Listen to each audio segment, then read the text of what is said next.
Now, let's look at social dialogue. We are discussing ways to spot problems, and observing social dialogue is very effective. So what if you are not a nerd, alright? What if you did not have White Hat Junior all up in your Facebook feed when you were 9 years delivering FOMO ads to your parents that would make any parent freak out? Raise your hand if you're single or with a girlfriend but not married still, while still receiving White Hat Junior ads.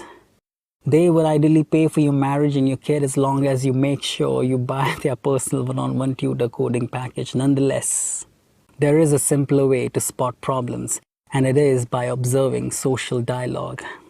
And I don't mean reading YouTube or Instagram comments.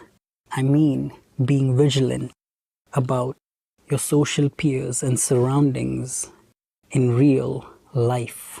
Let's take an example. Have you ever been to a board meeting or a conference? What do you normally see?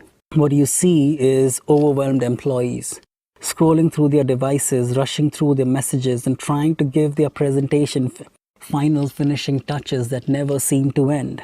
So that is where Slack came in. They came in with a promise to help people be less busy and more productive. Look what happened. Let's take a look at another example. Tinder. Yeah, let's talk about Tinder.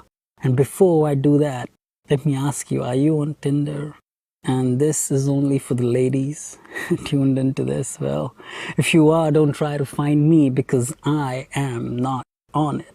Nonetheless, Tinder, their founders, Sean Rad and Justin Mateen, studied entrepreneurship together and knew each other since they were teenagers. Sean had issues talking to girls and approaching them, unlike yours truly. So not everyone can read the signs girls sent out to you if they want to be approached. Now that is a topic for a whole nother course. So let's get back to this, all right? So Sean is part of the mere mortals that have issues approaching girls, and he wanted to create a solution that would allow the guys to know that a girl wants the guy to approach her.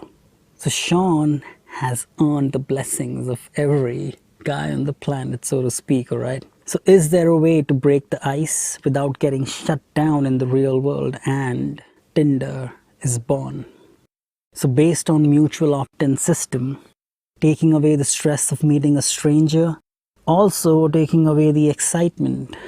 Now that's my personal opinion. So let's look at Airbnb. The founders are also no tech geeks, all right? Brian Chesky is the co-founder, CEO, and the head of community of Airbnb. Chesky founded Airbnb in 2008 with his then roommate, Joe Gebbia, and Nathan. I wouldn't even bother trying to spell the last name. They were design graduates venturing into the world they knew nothing about: real estate rental. They were roommates, and legend has it that they were unable to pay rent at some point in time. Again, being broke always helps. It stimulates creativity. And they started renting mattresses during a big design convention where there was a shortage of hotel rooms in the city. So what happened? This is how they pursued it. They kept it very basic. They created a website, listed their mattresses for rent, and guess what happened? 3 people showed up and paid $80 a night. That was it. You just witnessed the birth of Airbnb, my friend. Now, why didn't you think of this? So does this happen to you? You hear about some business and think, that was my idea. They stole my idea from my mind and now he's a millionaire or a billionaire. And do you think like that? Well, leave your answer in the comment. And if your answer is yes, you are very delusional. So as you are going to learn in the coming sessions, ideas are overrated because no idea ever executed itself. The key to your startup success and every other kind of success imaginable is the speed of your execution. So how many of you have rented out your apartment or a room in your apartment? Bro, many of us have done that. However, we did not think about creating a global business out of it, right? Now, why is that? Why is that? So you start with the why. It brings us back to the thug life classes, alright? You need to be in a certain mindset to be able to spot such opportunities. How many opportunities hidden in plain sight have you allowed to skip away? Work towards solving not only your personal problems, but look to serve the greater good. Think about a problem that's personal to you. Will others be encountering this problem too? Then let the wheels of your mind roll, and before you know it, you wouldn't need Red Bull to give you wings.